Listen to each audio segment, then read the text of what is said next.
Hola, buenas noches. Mi nombre es Pedro Martín. Soy miembro de Amerindia El Salvador y a través de Amerindia hemos estado pensando en cómo contribuir con poner un momento de esperanza en esta situación que estamos viviendo en el mundo y en El Salvador. En ese sentido, em, yo recibí hace un par de días un comunicado o un correo electrónico de esos que andan circulando el día de hoy. Lo recibí de un querido amigo, Rick Jones, y ese correo traía un documento de William Ospinal, el espectador, titulado La voz de Dios. Este día yo quiero compartir con todas y todos este texto porque pienso que es un texto que es un texto que nos ilumina, nos cuestiona, pero al mismo tiempo nos ayuda a entender en medio de esta situación de oscuridad y esta situación de incomprensión, nos ayuda a entender dónde está la voz de Dios. Pienso que es un texto de esperanza, a pesar de toda la desesperanza del momento que estamos viviendo, y por eso quiero con mucho gusto leérselos. La voz de Dios de William Ospina. En una escena de la creciente película Los dos papas, Ratzinger confiesa que a lo largo de toda su vida oyó la voz de Dios y sintió su presencia, pero que bastó que lo eligieran papa y ya no la escuchó más. Creo que es algo que pueden sentir los pontífices de todas las religiones, que es más fácil escuchar a Dios cuando se lo busca que cuando se tiene la obligación de haberlo encontrado. Dios está cerca, escribió Hölderlin, pero es difícil asirlo. Me llegan estas reflexiones porque en este extraño momento de silencio planetario tengo la sensación de que por primera vez en mucho tiempo estamos oyendo a Dios. Sentimos que está cerca, pero nos cuesta trabajo entender lo que dice y no podemos decir que se llama Vishnu o Alá o Buda o Cristo o la Pachamama de los Andes, porque no sabemos su nombre o todo nombre puede convenirle. Ahora que en el mundo entero estamos dedicados a sumar contagios y muertos, podríamos pensar que es el Dios de la destrucción, la terrible divinidad de la muerte que en la mitología del Indostán es Kali, que lleva un collar de cráneos en su cuello, o Shiva, que todo lo aniquila para que todo resurja de nuevo, y que por lo tanto no solo es el Dios de la muerte, sino de la renovación del mundo.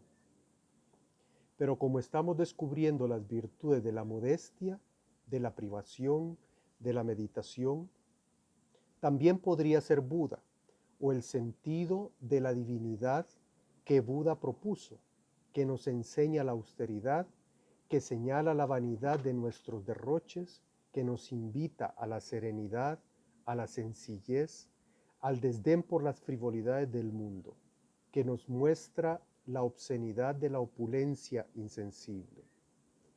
O ya que estamos aprendiendo que la realidad es poderosa e implacable, también podría ser Alá, el de los 100 nombres, quien, como dijo Chesterton, lleva a sus hijos a poner el sello de Salomón en todas las cosas bajo el sol, de sabiduría y de pena y de sufrimiento de lo consumado.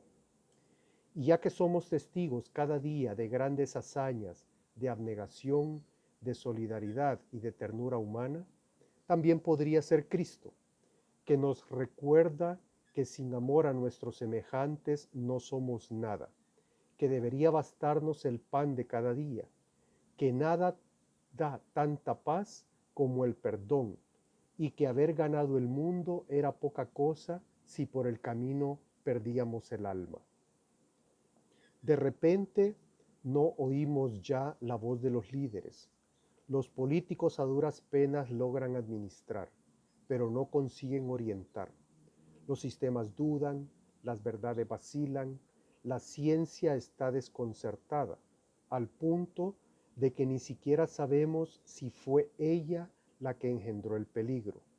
Y no parece que nos estuvieran salvando ni las iglesias, ni los laboratorios, ni la academia que hasta ayer lo sabía todo, ni los expertos, ni los algoritmos, ni los ordenadores cuánticos. Hay como un viento de palabras confusas, una que habla de muerte y de ausencia, otra que habla del peligro del hambre y la desesperación, otra que habla de grandes e increíbles derrumbamientos, otra que hace soplar vientos de guerra y otra, la más poderosa de todas, que parece anunciar un tiempo nuevo. De repente, la amenaza mayor, la pandemia que hace colapsar los hospitales de Italia y de España y que asciende amenazante sobre los estados, a pesar de sus cifras parece un mal menor, comparado con el riesgo de un inmenso estallido social, no solo en los países pobres, sino incluso en las más poderosas naciones del mundo. Y esa bomba social parece apenas la advertencia de un colapso económico impredecible. Y todavía los jerarcas, que solo saben de codicias y de cálculo, tienen hígado para proponer conflagraciones. Alguien dice entonces que por frenar el contagio de un virus menos mortífero que otros que han castigado a la especie, podría ser la alarma de las redes sociales lo que desencadene ese efecto dominó que amenaza a la economía del mundo y pone en peligro gobiernos y sistemas políticos. Parece increíble que en 3 meses hayan podido ocurrir tantas cosas y que la especie entera parezca estar oyendo algo tremendo y paralizante. Son muchos los que piensan que es el ser humano el que ha creado a Dios, pero puede ser más exacto decir que lo ha descubierto, como se descubre una estrella. Dios, dijo Kant, no es asunto de la filosofía o de la ciencia, sino de la moral y del arte. Quizá es el nombre que le damos a la naturaleza, al asombroso orden que la rige. Podría ser que lo que está ocurriendo no sea simplemente la histeria de una época, amplificada por las redes, sino algo más hondo, algo para lo cual el virus no es más que un detonante, algo que se gestaba hace mucho y que de repente se ha puesto en acción con un poder, una elocuencia y una eficacia insospechables. ¿Quién sabe si la clave no la tiene esa persona desconocida que escribió en una pared del metro de Hong Kong? No queremos volver a la normalidad. La normalidad era el problema. Y a lo mejor no es el pánico ciego de la especie, sino su instinto de supervivencia. ¿Y acaso solo a esto podemos llamar Dios? A esa reacción casi inconsciente, a ese sentimiento creciente de que no podríamos seguir como veníamos. Que algo tiene que cambiar es lo que esta pandemia nos está dejando claro. Todo un mundo no se detiene abruptamente por razones triviales, sino porque una voz muy profunda, más fuerte que la embriaguez y más vasta que la música, como decía Rimbaud, nos está hablando desde el corazón de la especie, desde el manantial de las civilizaciones. Íbamos rumbo a la extinción. Ya empezábamos a vivir el colapso. La mitad de las especies vivientes han desaparecido. Los glaciales se están deshielando. El apocalipsis de las abejas es un hecho. Los incendios del Amazonas nos están hablando. El humo de las cenizas de Australia llegan hasta Chile. Y de repente, una alarma lo ha detenido todo. La inercia del momento nos dice que detenernos es correr el riesgo de un colapso, pero algo nos está diciendo también que cambiar es necesario y que ese cambio tiene que incluirnos y cobijarnos a todos. Solo en este profundo instinto de supervivencia que hoy nos tiene pensando y temiendo, pero también imaginando y soñando, solo en eso podríamos sentir que está resonando en nosotros la voz de Dios. Esperando que este texto, que como dije al principio nos interpela, nos cuestiona, también nos dé esperanza. Hoy, en medio de todo esto que está ocurriendo, esto que para muchos no tiene sentido y que para muchos no encontramos la luz, en medio de todo esto está hablando Dios.